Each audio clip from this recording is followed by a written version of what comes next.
कधी कधी आपल्या ह्या नॉर्मल स्थितीमधनं आपण खाली घसरतो, म्हणजे आपलं अधःपतन होतो, खाली घसरतो आपण. कधी कधी होतं असं. हे निरीक्षण करायचं आहे. आपल्याला ह्या गोष्टी लक्षात येतात, पण काही गोष्टी मात्र अगदी सार्वत्रिकरित्या दिसून येतात. त्या अशा की जेव्हा भांडणं होतात, वादावादी होते, हमरातुमरीवर व्यक्ती येतात, तेव्हा जर निरीक्षण केलं तर लक्षात येतं की एरवी ह्या व्यक्ती सामान्य चेतनेमध्ये जगत असतात, परंतु भांडाभांडी सुरू झाली किंवा मतभेद सुरू झाले की जे हमरीतुमरीवर येऊन तो एक तावातावानी बोलणं जे असतं, त्या बोलण्यामध्ये व्यक्तीची चेतना खाली घसरते.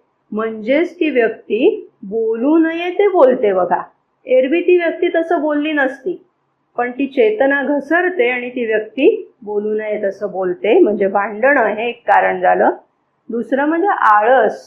आळसामध्ये जर आपण तासनतास घालवत असू तर ती चेतना नको त्या गोष्टींमध्ये मग रमायला लागते आणि तिथूनही ती खाली घसरते. आणखीन एक महत्वाची गोष्ट चेतना घसरवण्याचं कारण म्हणजे व्यसनं.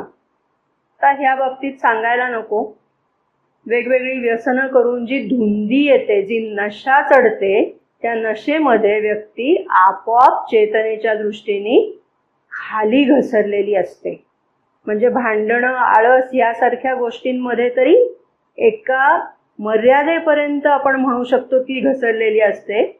व्यसनांमध्ये तर ती चेतना अधिकच खालपर्यंत घसरलेली असते असं लक्षात येतं.